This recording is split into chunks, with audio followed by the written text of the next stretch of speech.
Hi, everyone, and welcome to our third annual This Year in Ad Tech webinar. I'm Ratko Vidakovic, and I'm joined here, as always, by my colleague, Terry. Terry, how's it going? I'm doing fantastic, Racco. I'm hoping you're having a great Friday, and so are all our listeners. Yeah, I'm pumped up. All right, so today we're going to do our essentially our year-end review.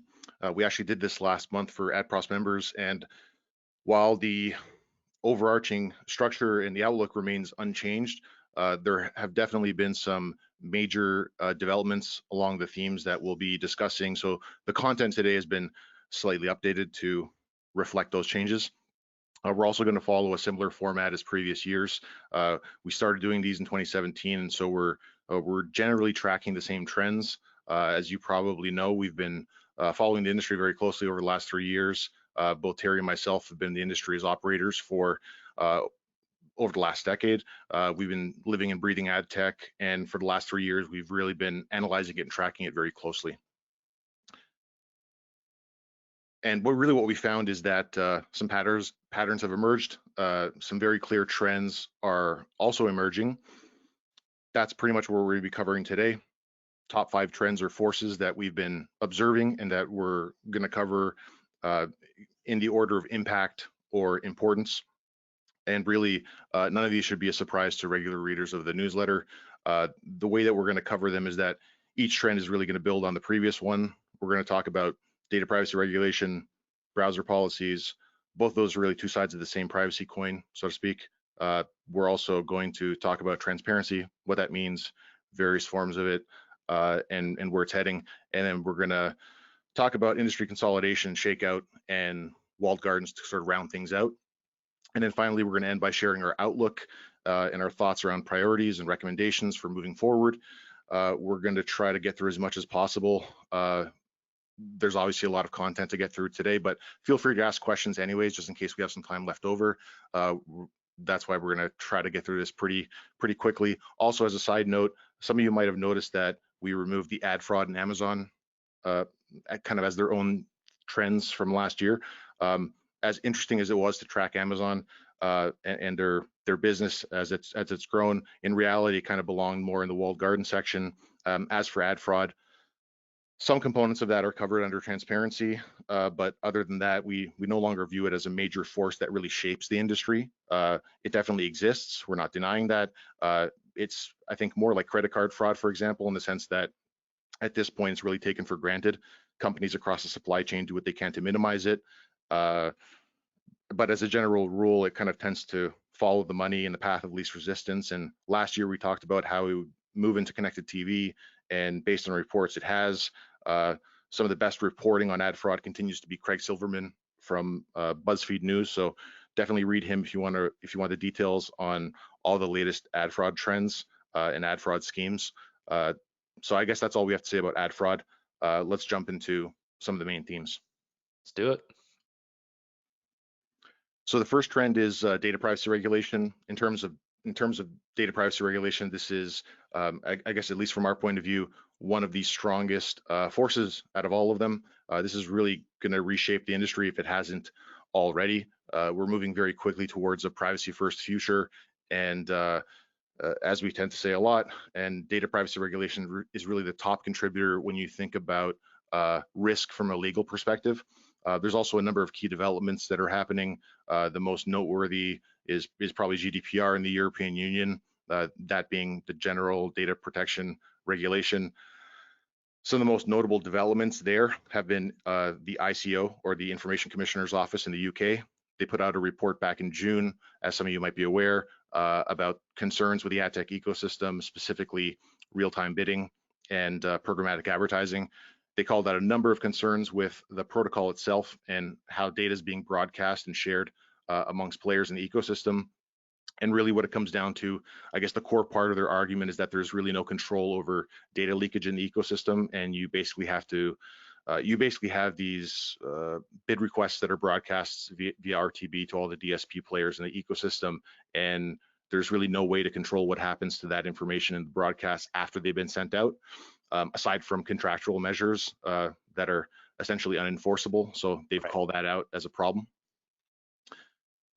There's also been a number of proposed remedies. Some of them include, removal of personal data from bid requests.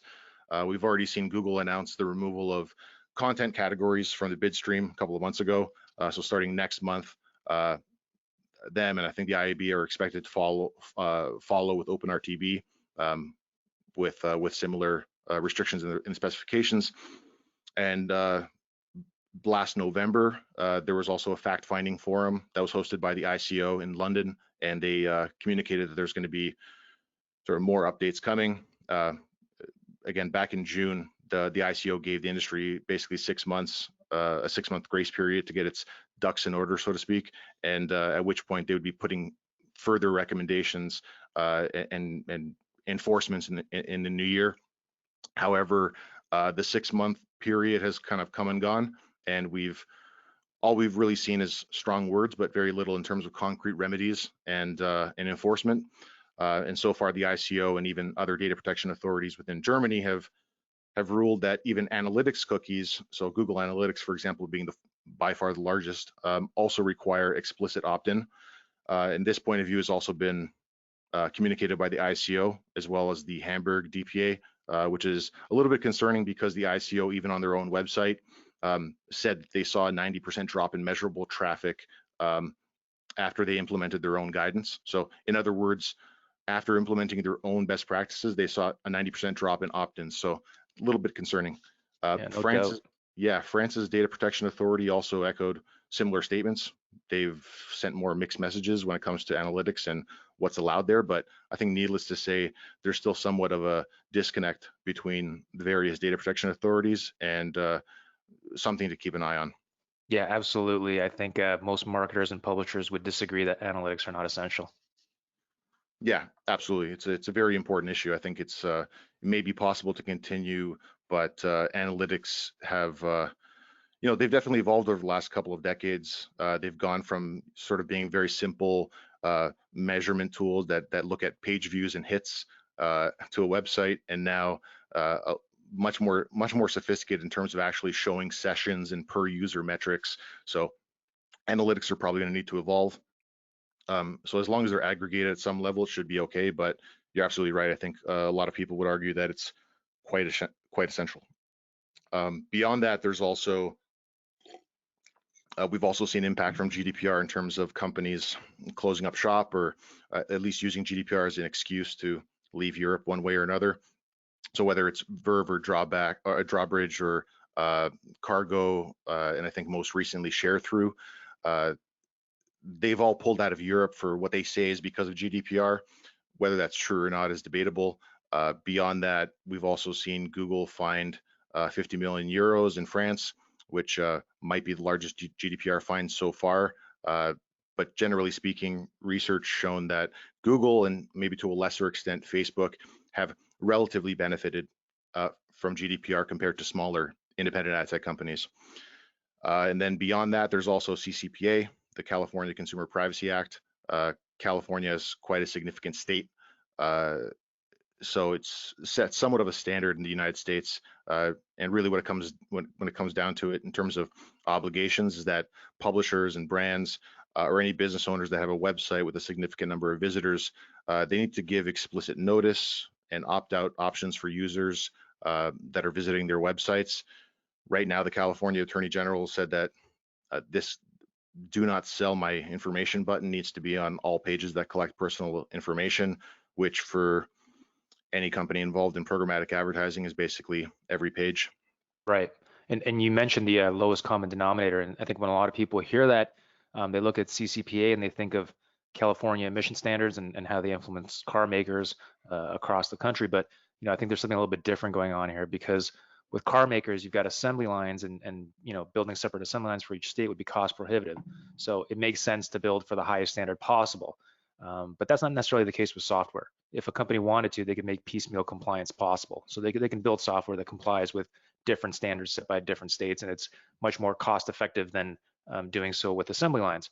But the fact is that companies are choosing to comply with CCPA across the US, as opposed to just in the state just in that particular state, such as California, which seems to suggest that they're trying to maybe preempt other more stringent state legislation, so that they at the very least can say, If you're going to implement something, at least implement something that is similar to CCPA and doesn't go more far-reaching than that. Something like GDPR, for instance. But at least that's a sense that I seem to be getting. Yeah, that's a great point. I think one example of that recently was Microsoft. Microsoft announced that they're going to be using CCPA as their nationwide standard in the US. I think in addition to that, there hasn't really been any, um, beyond that from the AG. I think there hasn't been any concrete guidance in terms of design. So, what that button needs to look like, how big it should be, and so on. So I think that's an important part of how impactful CCPA is really going to be to the ecosystem. So far, opt-out rates seem to be extremely low. I think I read something like 3%.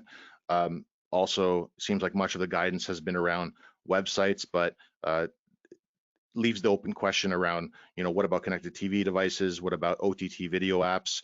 How does data collection, how does opt-out work there? I guess if you think about it from a ACR perspective, the automated content recognition, or ACR data, how are our users going to opt out of that? How are they? I mean, there's clear, in many cases, there's already clear opt-in, right? Right. When you set up your TV, but how do you opt out of that afterwards? Right. How is that going to be presented in a TV or video context? So is that button going to be ever present? Those are all open questions. The law already went into effect a month ago. They say enforcement is going to begin 5 months from now, but there's still many unanswered questions. And industry trade groups are asking California AG to delay enforcement until all these issues have been resolved. So the IAB Tech Lab has already created sort of a version 1 mechanism for RTB, at least, so that publishers and brands can at least communicate when and whether a user has received that explicit notice, whether they've opted out, and then the companies downstream in the supply chain can choose sort of how to act with that information. However, IAB Tech Lab is not providing legal counsel to publishers or even any kind of website owner in terms of what they need to do, what their obligations are after that notice has been given, or user requests their data to be deleted, for example. So they're not going that far in terms of providing legal counsel, which kind of makes sense. They're also not providing, as I said, design guidance on what that should look like. I don't think they want to get involved in providing that level of advice. However, the DAA, the company behind, or the organization, I should say, behind ad choices, has created sort of a CCPA opt-out button, which I think is welcome. It's nice to have standards rather than everybody, trying to implement their own opt-out button in their own way. So we'll see how that goes. And I think design guidance is extremely important. But the US is, beyond that, I guess there's also other developments in the US, very major market, of course. And there's other states that are following California's footsteps. I think Washington, Nevada, Maine, New York, many other states are now following. And there's also a push for a federal data privacy law in the US. However, I think it's still very far from being finalized at this point. So all of this stuff, however slow moving, it's arguably not as immediate or as immediately impactful as the next trend that we're going to cover, which is browser policies. But yeah, let's just move on to that. So the next trend is browser policies. If data privacy regulation was the biggest contributor to legal risk, browser policies are by far the biggest contributor to technical uncertainty. So we have a number of different developments that have been happening. Previously, the most notable was probably Safari. So Apple's Safari browser released ITP, or Intelligent Tracking Prevention, a little over 2 years ago in September 2017. That was version 1.0. It's since gone through several upgrades or iterations, and it's now on version 2.3, which was released in September last year. So almost 2 years to the day that 1.0 was originally released. When you boil it down, Apple's mission is really to end cross-site tracking, on the web at least. They've been very explicit in terms of that being their mission. However, they do seem to respect logged in users and appear to be working with web standards bodies to create sort of new browser functionality that grants more storage privileges to sites that have logged in users. So to us, that indicates that email and authentication and having authenticated users on your own site and knowing who your users are is going to be critical moving forward. So in other words, converting anonymous visitors into known users is going to be the future, since anonymous tracking is becoming increasingly difficult. So all these restrictions so far in browser policies are really in regards to in regards to the web. But right now, there's also a lot of debate over whether mobile tracking is also going to come next, because there's a bit of a disconnect between some of these companies. Apple, for example, their stated values versus their commercial interest. There's a bit of a double standard there. Obviously, they have commercial interest to see more and more developers and more businesses being built on their mobile operating system, iOS, but most of their privacy evangelism and anti-tracking evangelism is specifically targeted to the web. So again, there's a bit of disconnect there, which is why restrictions to mobile device IDs are considered by many to be the next shoe to drop. Beyond Apple, Mozilla's Firefox browser is following in Safari's footsteps relatively quickly, which is something that we predicted, pretty much right after Safari made their initial announcement back in 2017. The only thing is that Firefox is approaching it slightly differently. Safari approaches tracker classification from a black box machine learning perspective. They won't tell you how they decide which sites are blocked or which sites are classified as trackers. That's it's all very fuzzy, but they say it's all part of the machine learning that happens in the browser. Whereas Firefox, in contrast, has an actual explicit list of domains that they block. So Firefox is not blocking all third-party cookies. They've actually observed how much the web breaks when third-party cookies go away completely. So they just block tracking domains based on a list provided by a company called Disconnect. In September last year, Firefox enabled their anti-tracking feature called ETP, or Enhanced Tracking Protection, and they enabled it by default for all their users. So that was pretty big. The only thing is that Firefox's market share is relatively low. So I think it's around 4% or so. So it's not a huge deal, at least outside of Germany. But from a media buyer's perspective, it's important to know, if you're walking into an environment, what the limitations of that environment are, especially from a measurement tracking perspective, but also from a targeting perspective as well.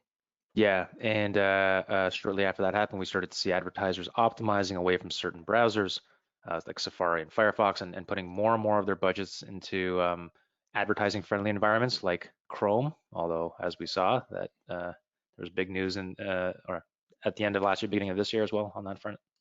Yeah, exactly. Yeah, when it comes to Google and Chrome, they've been a lot slower to react to the whole movement towards privacy. What we've seen so far has been a very slow, very measured approach from Google. But like you said, roughly 2 weeks ago, I think it was, Google announced that they intend to make third-party cookies obsolete within the next 2 years. So, for some people, this was a big shocker. For others, I think the writing's been on the wall for about a year now.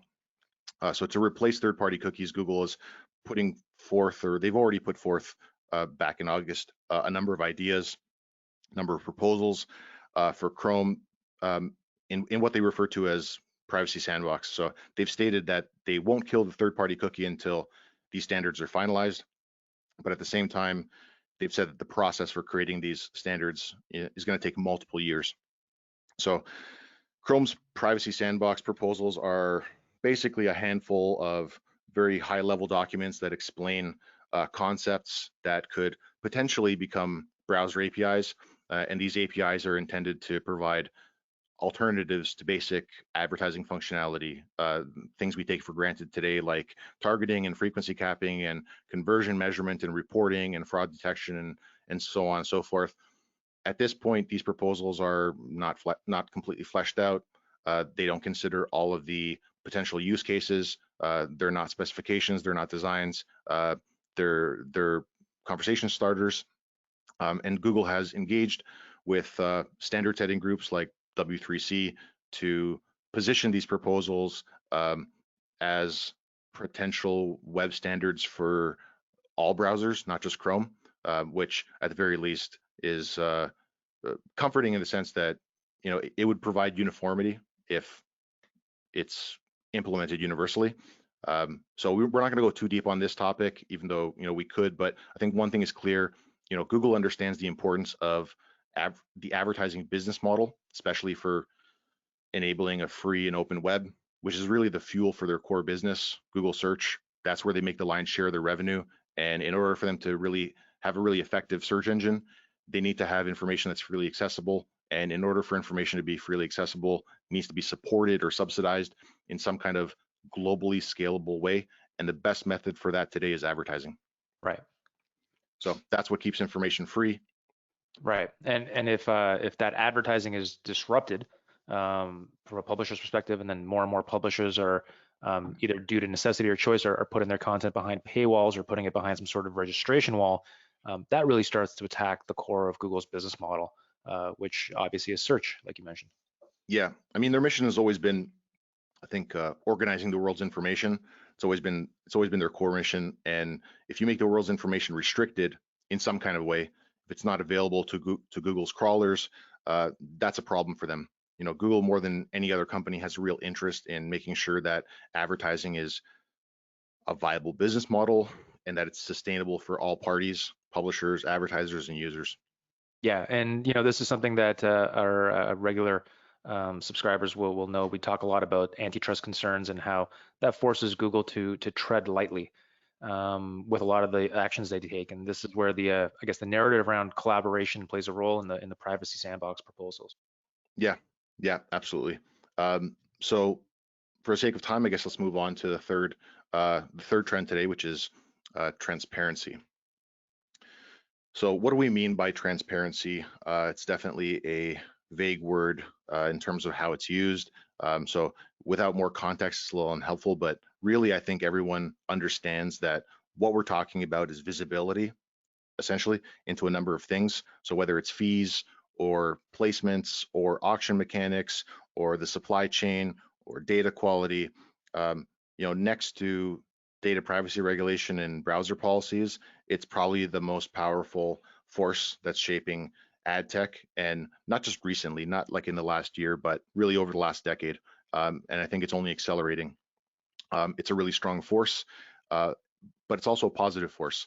I think the first two forces that we covered were somewhat negative in their implications, but transparency is, I mean, it's a positive force depending on where you sit, of course. But for advertisers, I think it's a positive force. There have been radical improvements in the ecosystem that are still developing, and I think it's safe to say that the ad tech ecosystem has been traditionally known for being pretty opaque or murky, especially in the ways individual players operate. And now we're seeing a lot of improvements coming from technical, legal, even commercial angles. And some of the first of those is really coming from the supply chain. So some of the oldest questions or types of transparency that advertisers have been pushing for were things like, where are my ads showing up? I think this question was harder to answer maybe a decade ago, at least for web campaigns or programmatic web campaigns. But I think now we've largely solved that for the web. Right.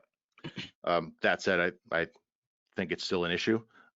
In some cases where long tail placements might be bundled, for example, let's say under like a single line item. So I think it's mostly been solved for the web, but I think it's also still an issue for new channels. So they're kind of going through all the same growing pains that RTB and the web have gone through kind of over the last 10 years. So you think about environments like mobile in-app, connected TV, over-top video. There's a lot of bundling that happens right now, and very little channel or network level transparency in many cases. And so that's one area where this overarching force of transparency is going to continue to roll. So there's definitely room for improvement there, but I think in general it has improved a lot. The same thing goes for data quality, data transparency. Third-party data segments have historically been pretty opaque in terms of their composition and the characteristics of how that data was collected. when it was collected from whom, using what mechanism, and so on. IAB Tech Lab has been working on a data labeling initiative. More information, you can find more information about that at datalabel.org. But it's something that really has been long overdue. And it's definitely a step in the right direction from what we've seen, especially over the last year. And I think regardless of what happens with, let's say, the future of third-party data in the future, most would agree that I think from a privacy perspective and a consent perspective, that third-party data is probably most at risk. That said, even if it all disappears tomorrow, I think I think the data labeling initiative from the IAB is still going to play an important role, especially as we think about the future. Yeah, you're absolutely right with regards to third-party data. Despite some very clever efforts to keep it alive, it is definitely at risk in terms of what we're seeing with cookies, with privacy legislation. It's being attacked from a number of different angles, and as we look into the future, I think we're probably going to see more and more data is going to be transacted via second-party data marketplaces. Yeah, exactly. So it's always been the case that I think first party data, your own data that's been collected, where it came from. You should know where it came from.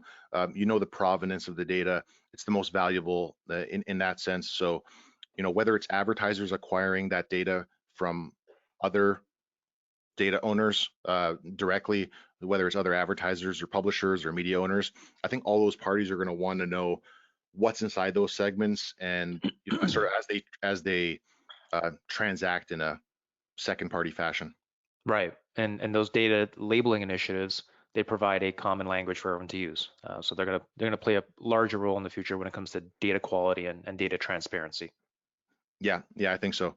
And then in probably the biggest development last year, we had increased supply chain transparency. So just looking back very quickly, back in 2017, ads.txt as a standard was introduced by the IAB Tech Lab. That was sort of mid 2017. And really what that did was it forced publishers to explicitly list all of their authorized sellers of their inventory. And what that did was it addressed some of the issues around spoofing, which is a form of fraud. And there's been tremendous uptake and adoption in ads.txt. It's also been a huge evolution for the industry when it comes to transparency, and also its counterpart, which is app-ads.txt, which is really, it's been the next step in bringing that same level of transparency to the mobile app and connected TV app ecosystems. And that began to really gain traction last year, still very much a new area, app-ads.txt. And I think it's really going to go a long way in making the app ecosystem, whether it's on mobile or TV, a much safer place to advertise and a safer place to allocate budgets. Yeah, absolutely. And you got to really consider the importance of that when you think about connected TV and advanced TV and the over-the-top video category and how big that is going to play a role in the mid to long term. Absolutely. Yeah, there's also been supply chain transparency improvements in terms of money flow. So there's been sellers.json and the supply chain object, and which have both also come from the IAB Tech Lab this year, or last year, I should say, and they've already begun to have an impact. Really, what they provide is visibility into who's actually being paid behind each seller ID. So ads.txt, app-ads.txt, what they provided were seller IDs to the ecosystem, but advertisers didn't really know what to do with those seller IDs. There was no translation. So what sellers.json provides is basically a lookup of what those seller IDs are associated with. What do they actually mean? So you can look up a specific seller ID, find out the business entity and the business relationship behind those seller IDs, and find out who, as an advertiser, you're actually paying. Who's actually getting money that you're spending as an advertiser? Is Business Insider, is the money that you're paying to Business Insider actually going to Insider Inc., or is it some intermediary in Albania that's actually receiving the money? It's really been an eye-opening standard, and it's still very early days.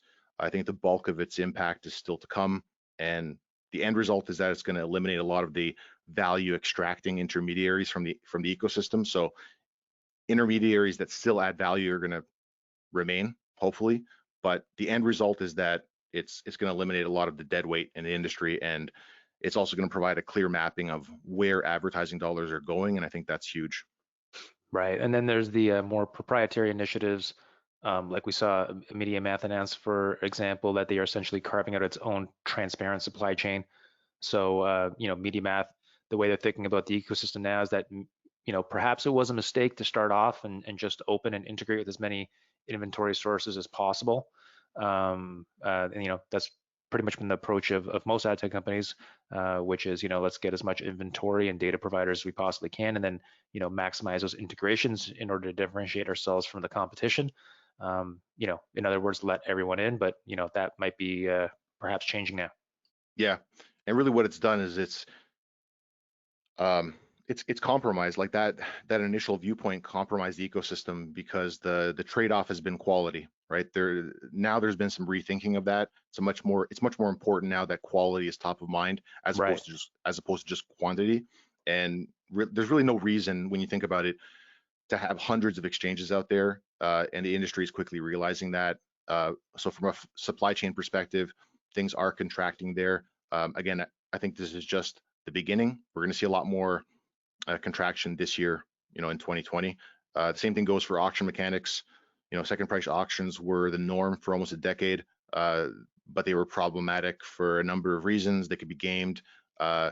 And what we saw was a shift towards first price auctions, which is where you just pay what you bid.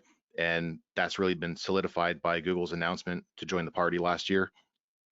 However, it just brings up new transparency issues with some of the reactionary features like bid shading, where now there's a higher risk of overpaying now, with first price auctions. There's been countermeasures like bid shading where DSPs try to find this optimal price where you're trying to strike a balance between bidding high enough so that you have an acceptable win rate, but that you're not overpaying. And this is one of those features where it's a little opaque by design. Really, anything that's kind of labeled machine learning or AI is sort of opaque by design, and it could be just one of those areas where transparency or progress on transparency might be a little bit more difficult, if not impossible. Beyond that, there's also reports that this year or last year that there were more sophisticated marketers were you know trying to go to exchanges and try to go to publishers and asking for log level auction data. And this is one of those areas where we hadn't seen that level of or that desire for transparency in previous years. Yeah, there's definitely been an evolution there. Companies building out their own cloud databases, whether it's on Amazon or Google Cloud or whatever, to be able to ingest that log level data. But, I'm not sure that is, using a quote unquote core competency for them, and it probably doesn't make sense except for like the largest or most sophisticated marketers. But that is something that's in fact happening.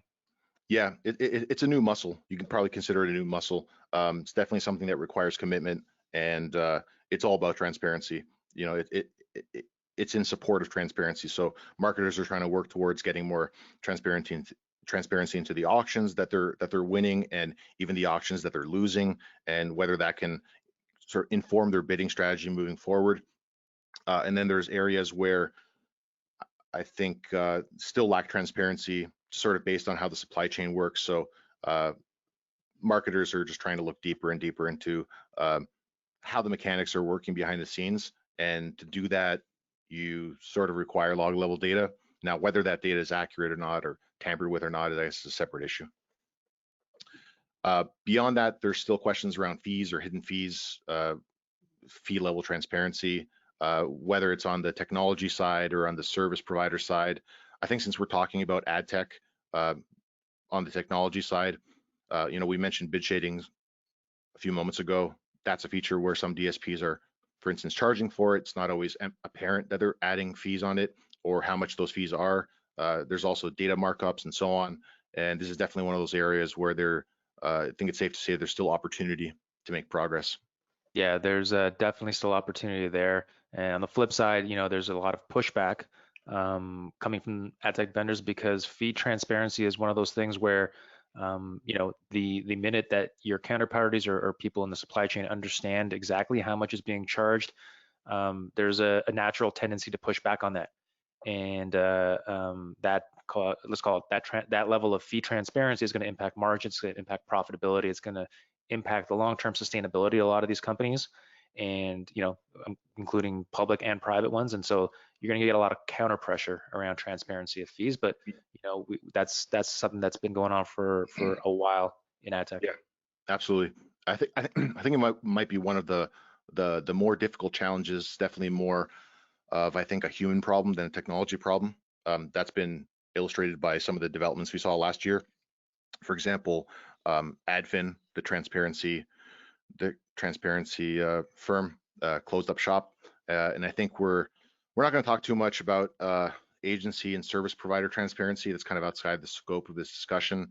I think it's safe to say it's still a moving target, but in terms of fee transparency, there's still a lot of work to be done to make things better. It's a complicated problem to solve because, like you said, it directly affects people's business models. And then I think lastly, more and more these days we're seeing now, especially because of the first few trends that we're talking about, related to privacy regulation and browser policies, we're seeing more and more moves towards providing transparency to end users.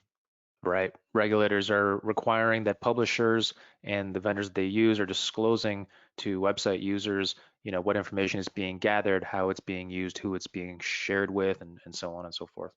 Yeah, and we've already seen browsers provide such information. And one of the proposals that Google put forth back in August of last year, in addition to their privacy sandbox proposals, was a number of ideas around user transparency, choice, and control inside Chrome. And really what they want to provide, or what they're proposing, is showing a slew of information behind each ad. They want to show who paid for the ad, who's involved in serving that ad from a technology perspective, what data was used, how that data was collected, and so on.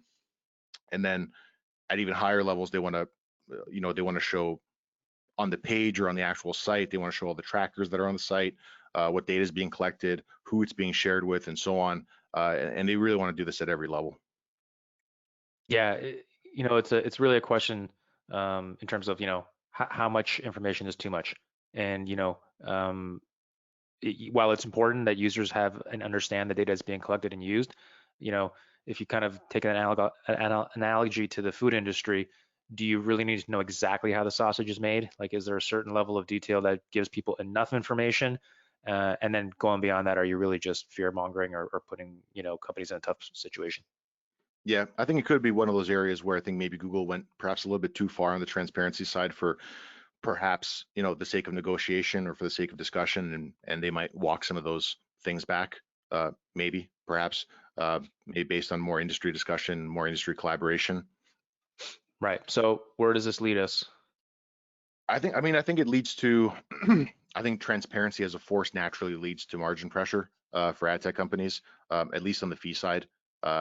It's going to lead to more money going to publishers because of fewer intermediaries in the long run, and the more sophisticated supply path uh, optimization from advertisers. So on the supply chain side, as that becomes more efficient, more money ought to be going to publishers, and frankly, it's going to be a cleaner ecosystem for marketers as well. So more effective campaigns, less waste from fraud, fewer value extracting intermediaries.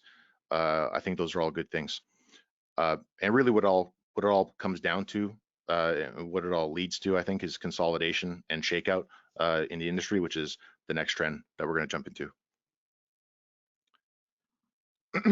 And really, this is both on the supply side, on the buy side, on the data side. All the technology that we mentioned in the previous section, whether it's ads.txt, sellers.json, supply chain object, all of those are designed to provide transparency necessary for marketers to make better, more informed decisions about how they allocate their spend and who they optimize away from. And really, when you think about consolidation, it's really driven by many forces. Many of the previous forces that we just covered, it's also driven by vendor reduction, privacy forces, transparency forces, the overall drive from a business perspective towards profitability, venture investments reaching maturity, mergers, acquisitions, and so on. So when we talk about things like closures or shutdowns, we've seen a number of them last year, whether it was seismic or Videology or recently Ignition One, iView. We've seen bankruptcies, companies being sold for parts. Seismic sold off its rocket fuel DSP/DMP to Cedar Global last year. The Pier 39 business was spun out, sold to private equity firm. Seismic ad server for advertisers was sold to Amazon. Larger strategy around how that's going to be used remains to be seen. But I think one of the lessons from the overall seismic saga was really around, I think, financial health and transparency. So in that regard, I think it's had a positive impact on the ecosystem. So privacy, like private companies, for example, don't have a lot of transparency when it comes to their financial health.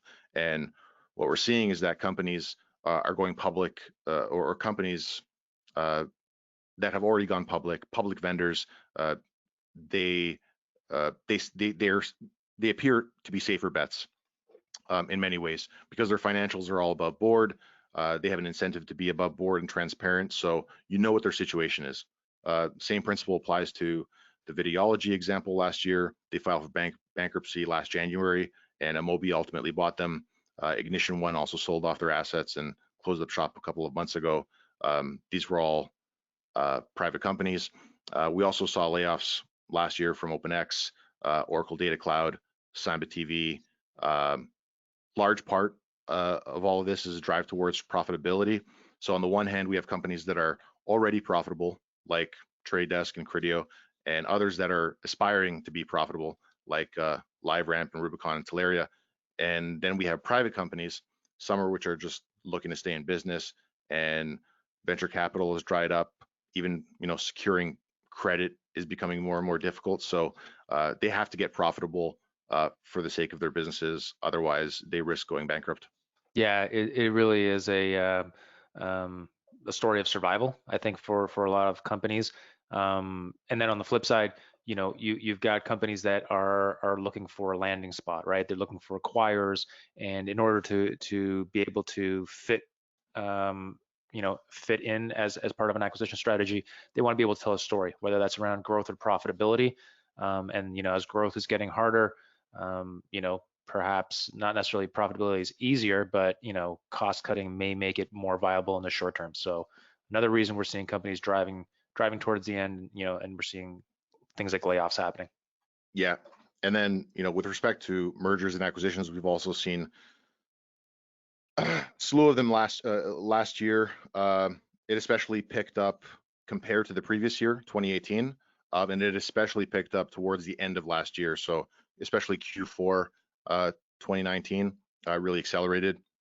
We're not going to go through all of them, but we saw some pretty major ones like Roku acquiring DataZoo.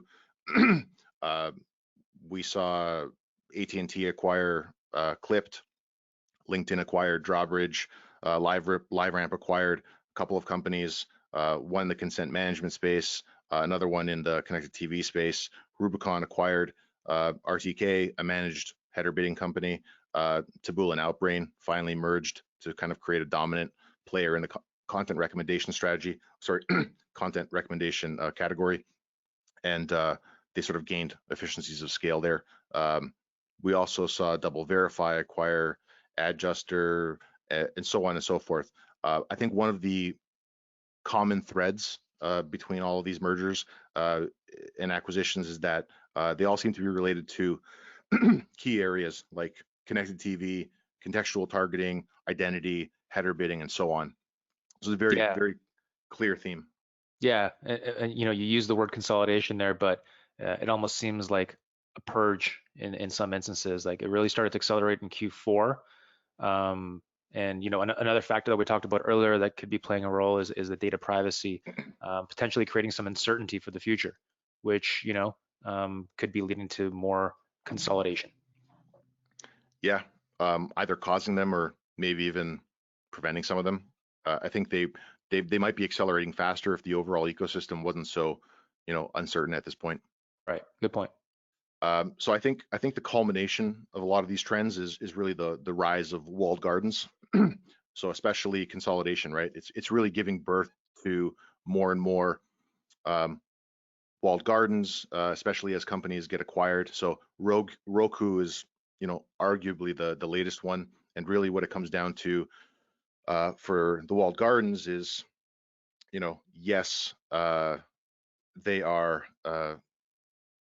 they're closed platforms, but the upside is that uh, they they have really strong identity layers within those walls. So that's really their strength, because a lot of companies have data, but not every company can attach that data to a stable and persistent backbone. And that's where companies like Roku, for example, they have something that very few other companies have. You can almost think of Roku like its own browser, because they don't really own any media. They don't create any media. They're essentially just a large audience aggregator. They have a marketplace, and they're a connector to millions of users. And the big part is that they use their own hardware. And because they own that hardware, they have that, well, they have their own Roku ID, which is persistent, it's durable, and serves as that backbone for their own identity system that's within their walls. And if they can layer on unique targeting data, and if they have some unique inventory relationships on top of that, they can become a much more compelling place for marketing investment. And so that's really the common characteristic of all these walled gardens. They have those three ingredients, which is, one, some kind of unique inventory, uh, two, some kind of unique data, and three, a really strong identity backbone. Yeah, as you're describing it, Raku in particular, starting to sound a lot like an old school ad network. Yeah, no, it's a fair point. And I think, from a terminology perspective, I mean, walled gardens, the whole term walled garden has almost replaced the ad network, because uh, it's replaced the term ad network. It's kind of ad network kind of became a dirty word after RTB and programmatic took hold. Right, almost derogatory. Yeah, Call someone an uh, ad network. yeah, it kind of became like a derogatory term, right? So everyone was talking about, death of the ad network around 2010, 2011, when programmatic advertising was born. And while people may have different definitions for ad networks, it's really just a place where supply and demand come together in one spot. So, one could argue that anytime you see buy side and sell side company kind of come together, a new ad network is born. But, nowadays, I don't think people really say that. They just call it a walled garden. Yeah, I mean, you could argue around the definition on the edge cases, but I think one of the differences that walled gardens they've got their own proprietary inventory or data in a lot of cases. But what really they're doing is offering an end-to-end solution. Yeah, Uh, yeah, and if they can do that and uh, take larger margins, if they could, then that's great. Although I think there's also an argument to be made for the opposite, right? Especially these days, moving forward, where you see a lot of new programmatic ad networks, that have both buy side and supply side. They have the ability to take lower margins overall, I think, compared to the fees that were associated with, let's say, the combination of standalone DSPs and SSPs. And there was an example recently of, I think, Smart Ad Server acquiring a DSP. Obviously, AppNext did very well, playing on both the supply side and buy side. And so I think it's a whole separate discussion around the sort of company, those sorts of companies, and what does a full end-to-end stack look like, and what are the benefits as we move forward. But I think going back to identity, that's really the that's really the big weakness, the big Achilles heel of the open programmatic ecosystem. And the downside is really that all identity systems today are more or less based on cookies. They're based on these kind of archaic mechanisms for identity that are causing a lot of problems right now. And so the downside with walled gardens is that they basically create a number of different data silos. And I think you see that with Facebook and Google and Amazon and their closed ad networks. You have these data silos that seem to be getting only more and more strict as the trend towards privacy continues. So I guess one could argue that privacy as an overall movement has kind of been a gift to them, at least so far. Yeah, and we've talked about it on our subscriber calls sometimes around email and whether that's a sustainable alternative to cookies and why we don't necessarily think that that could be the case. But you know, then we can kind of segue into the topic of data clean rooms. and Google introducing their own clean room ads data hub, which is still in beta, and allowing for some information to be exported from their platform at an aggregate level. So not user Mhm. level data, but at least aggregate. Same thing with Facebook, introducing their own data clean room, and Amazon did as well. So understanding that marketers need to get some information out of these ecosystems to make some of their to make sense of their investments across these platforms. These are being solutions that are, or these are solutions that are at least being proposed if they're not exactly ideal. Yeah, that's right. I think one of the most important points for, that's one of the most important points for some of the larger um, advertisers in the world, especially in the consumer space, is they want to make sure that their reach and frequency uh, management can work in this cross-platform world and be deduplicated across all these platforms. And that's one of the biggest objections to walled garden investments. It might go away, perhaps, as sort of walled gardens realize that this is what marketers need in order to continue investing. Um, in terms of challengers, maybe for the sake of time, won't go too deep into it, but many are still in the early stages, still relatively small, at least from an ad spend perspective. Most of them seem to be coming from the telecommunications space. So whether it's Verizon or AT&T or Singtel, um, they've kind of made their own investments and their own kind of unique offerings.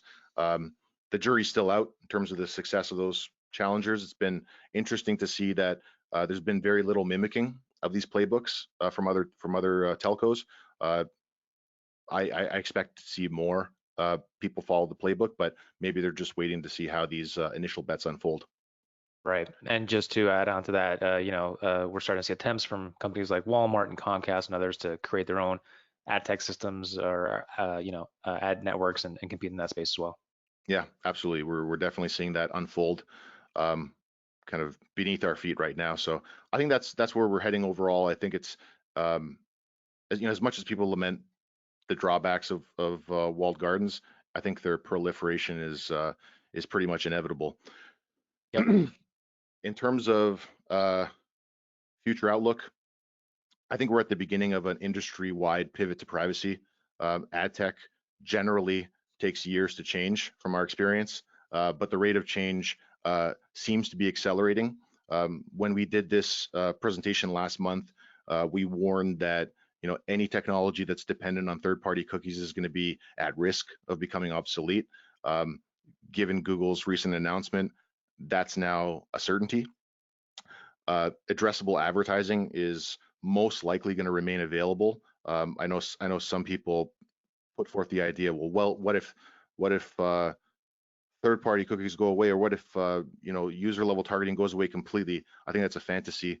Addressable advertising is going to remain available at the very least within walled gardens or enabled by walled gardens. Um, Outside, I guess you could say, on the open web, addressability is going to become a little more challenging. It's not going to become impossible. At the very least, it'll be reduced in scale. There's also probably going to be more data sharing between walled gardens as well, based on advertiser demands. Maybe this is wishful thinking, but I think it's going to become necessary. So even though there doesn't seem to be a lot of indication or evidence that walled gardens are going to let a lot of information out, I suspect that there's going to be some concessions in that space. And one of the biggest objections to using walled gardens, I think, will be addressed in some kind of way. They'll figure out a privacy safe solution to share some degree of data with each other so that advertisers can make heads and tails of their investments. I think independent measurement and verification is a big part of that too. There's also going to be an increased usage of data clean rooms, not just to get information and insights out of these platforms, but also to make data trading and activation possible. We mentioned earlier the notion of second party data becoming increasingly more important. I think such transactions of data are likely going to be enabled by these data clean rooms as they evolve.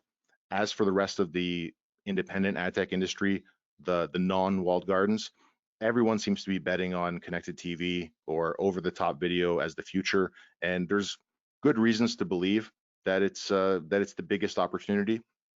Not only is it positioned to grow in terms of advertiser spend, it's also a safe haven from some of the restrictive browser policies that we're seeing. It's might not be immune from privacy regulation, might not be immune from ad fraud, but all that remains to be seen. And I think it's not insurmountable.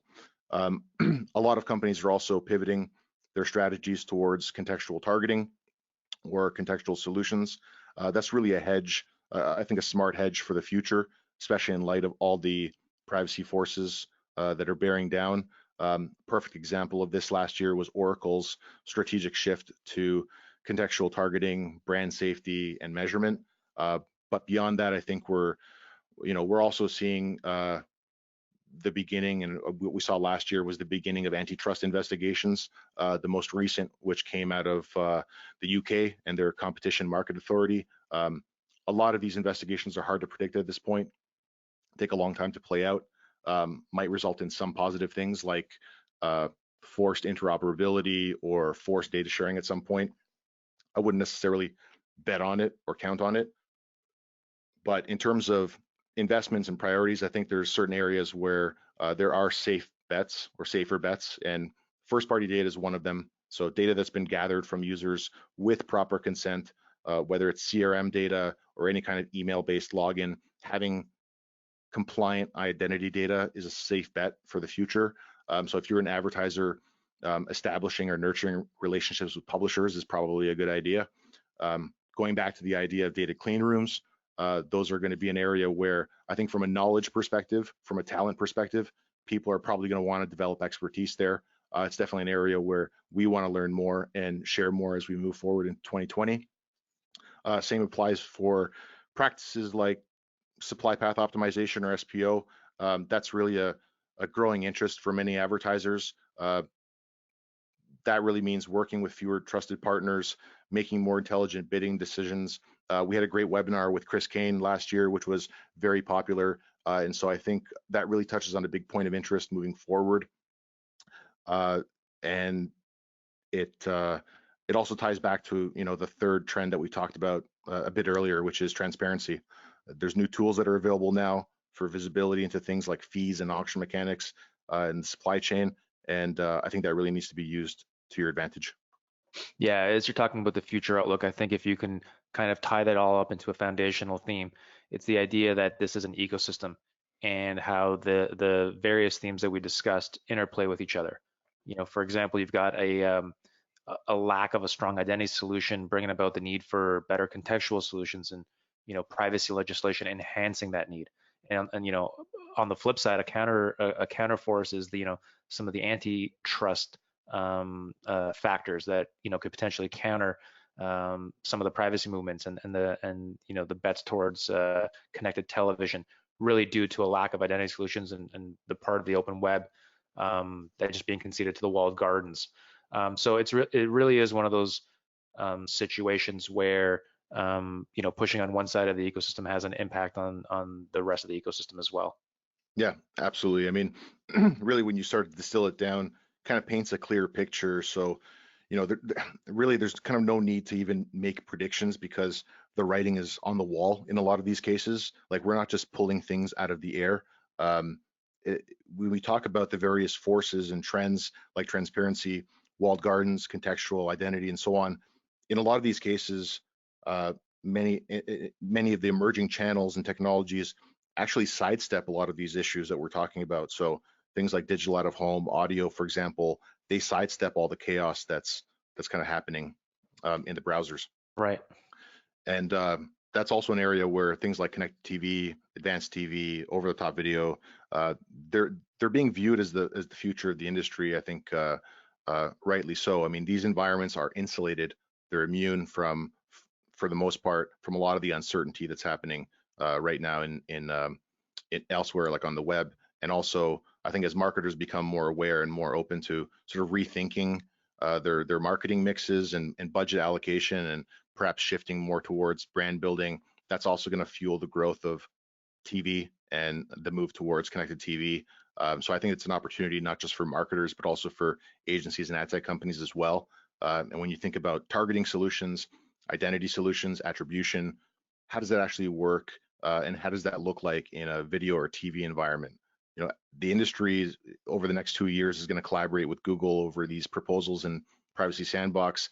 I imagine there's going to be a lot of companies that are going to be focusing instead, or maybe even in parallel, depending on the resources available, on how to build sort of advanced advertising functionality for the future of the TV and not necessarily the web. So I think that's pretty much it. I think we touched on all the major points. Yep. All right, thanks everyone for joining us. And I know we didn't have enough time for questions, but I think that was exactly an hour. So thanks for joining us, and until next time, thank you.